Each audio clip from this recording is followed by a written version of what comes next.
সুপ্রিয় দর্শক, আসসালামু আলাইকুম। আমার সাথে এই মুহূর্তে উপস্থিত রয়েছেন সিলেটের Burunga Iqbal Ahmed high school and কলেজের প্রিন্সিপাল মোহাম্মদ কামরুল হক। মোহাম্মদ কামরুল হককে পলিটিক্যাল নিউজের পক্ষ থেকে আমরা আমন্ত্রণ জানিয়েছি।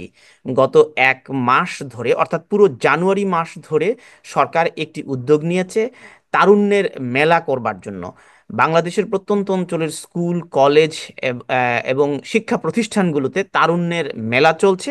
এই তারুণ্যের মেলা কি, কেন, কিভাবে করা হচ্ছে, আমরা প্রিন্সিপাল কামরুল হক আপনার কাছ থেকে জানতে চাই। আপনার শিক্ষা প্রতিষ্ঠানে, যেটি Burunga Iqbal Ahmed high school and college, কি কি উদ্যোগ গ্রহণ করেছেন এই কর্মসূচিটিকে বাস্তবায়ন করবার জন্য? জি, আসসালামু আলাইকুম। ধন্যবাদ আপনাকে। আমি বরুঙ্গা ইকবাল হাই স্কুল কলেজের প্রিন্সিপাল মোহাম্মদ কামরুল হক। আমরা এই যে সরকারের নির্দেশনা অনুযায়ী পুরো জানুয়ারি মাস ব্যাপী তারুণ্যের উৎসব পালন করছি। জানুয়ারি প্রথম সপ্তাহে ছিল তারুণ্যের উৎসব সংক্রান্ত পোস্টার এবং ব্যানার প্রদর্শন। আমরা পোস্টার এবং ব্যানার প্রদর্শন করেছি ছাত্রছাত্রীদেরকে নিয়ে, এবং আমাদের শিক্ষক মন্ডলী এবং এলাকার গণ্যমান্য ব্যক্তিরা উপস্থিত ছিলেন। দ্বিতীয় সপ্তাহে ছিল তারুণ্যের মেলা।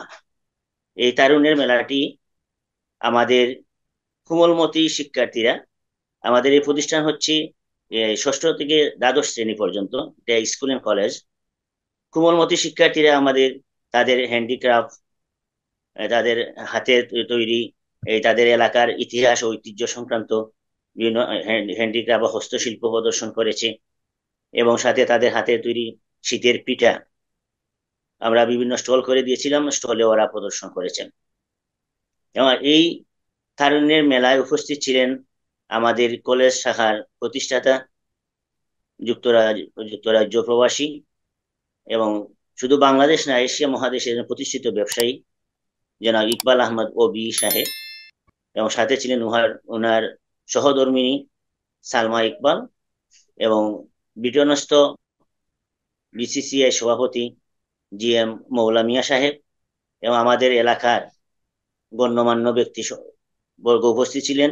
এবং বেশ উৎসাহ উদ্দীপনার এই তারুণ্যের মেলা উৎসবটি হয়েছে।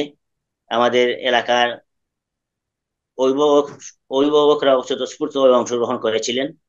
এই কোমলমতি শিক্ষার্থীদের তাদের হাতের তৈরি বিভিন্ন প্রদর্শনী দেখে আমাদের এই প্রতিষ্ঠাতা বা এলাকার যে গণ্যমান্য ব্যক্তিরা ছিলেন, এই প্রতিষ্ঠানের সাবেক প্রধান শিক্ষক এবং ভারপ্রাপ্ত অধ্যক্ষ জনাব প্রীতিরঞ্জন চৌধুরী, তিনি বয়স হয়ে গেছে কিন্তু এরপরেও তিনি এসেছিলেন ওদেরকে উৎসাহ দেওয়ার জন্য।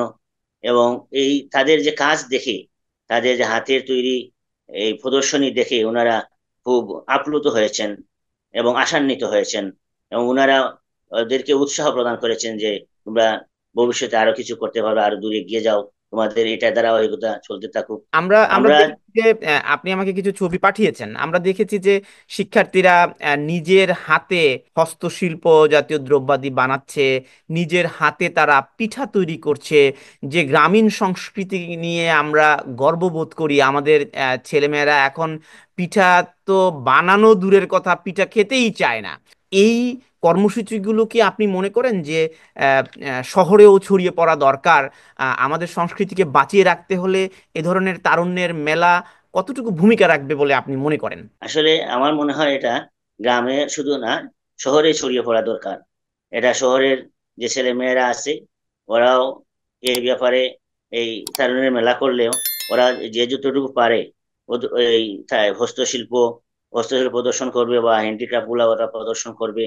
এতে গিয়ে আমাদের যে গ্রামীণ ঐতিহ্য বা আমাদের বাংলাদেশের যে ঐতিহ্য আছে, ঐতিহ্য বা সংস্কৃতি সংস্কৃতি সম্পর্কে ওরা জানতে পারবে বা সংস্কৃতি ধরে রাখা যাবে। এবং তারুণ্যের মেলার মূল উদ্দেশ্যই ছিল যে তরুণদেরকে উৎসাহিত করা এবং পারস্পরিক সাহায্য সহযোগিতায় বাংলাদেশের ইতিহাস, ঐতিহ্য বা সৌন্দর্যকে আহ, প্রকাশিত করা, প্রকাশ করা, তাদের যে এবং আরো একটি সৃজনশীল মেধা বিষয় আমরা আছে। দেখেছি যে বিশেষ করে শহর থেকে গ্রামের প্রত্যন্ত অঞ্চলের যে স্কুল কলেজগুলো রয়েছে, সেখানে খুব বেশি পৃষ্ঠপোষকতা তারা পায় না।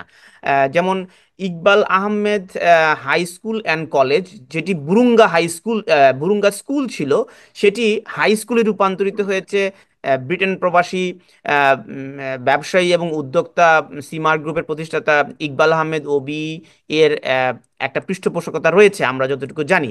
তো আপনি কি মনে করেন না যে প্রবাসী এরকম যারা আরো বড় ব্যবসায়ী রয়েছেন, তারা তার নিজ গ্রামে এ ধরনের উদ্যোগে যদি পৃষ্ঠপোষকতায় এগিয়ে যায়, তাহলে শুধু Burunga Iqbal Ahmed high school and college নয়, পুরো বাংলাদেশের প্রত্যন্ত স্কুলগুলো এবং কলেজগুলোতে আরো অনেক বেশি এ ধরনের আহ, প্রকল্প নেওয়া সম্ভব হবে? আপনার কাছে কি মনে হয়?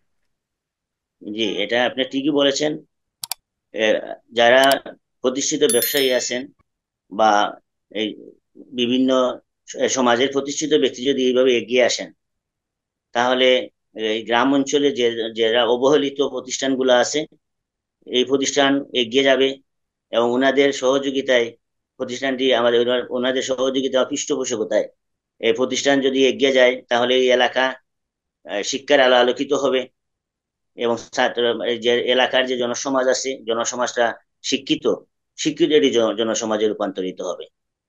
আমি চাই যারা সমাজে প্রতিষ্ঠিত আছেন ব্যবসার ক্ষেত্রে, বিভিন্ন ক্ষেত্রে এরা যেন এগিয়ে আসেন শিক্ষায় বা বিভিন্ন সামাজিক কাজে। ওরা এগিয়ে আসেন এবং ওরা বিভিন্ন জায়গায় পৃষ্ঠপোষকতা করেন, বিশেষ করে শিক্ষা বিস্তারে ওনারা যেন পৃষ্ঠপোষকতা করেন। এই তারুণ্যের মেলা আর কতদিন চলবে? এটি কবে শেষ হচ্ছে? এটা জানুয়ারি মাসের শেষ সপ্তাহে শেষ হবে। এটা পুরো মাস ব্যাপী এই তারুণ্যের মেলা। সরকারের নির্দেশনা অনুযায়ী আমরা প্রতিটি প্রতিষ্ঠানে পুরো মাস ব্যাপী এই তারুণ্যের মেলা বা উৎসবটা করতেছি। আপনাকে অসংখ্য ধন্যবাদ মোহাম্মদ কামরুল হক, আমাদেরকে সময় দেওয়ার জন্য। আহ, কথা বলছিলেন Burunga Iqbal Ahmed high school and কলেজের প্রিন্সিপাল মোহাম্মদ কামরুল হক। আমরা কথা বলছিলাম তারুণ্যের মেলা 2025 নিয়ে। আমাদের সাথে থাকার জন্য ধন্যবাদ।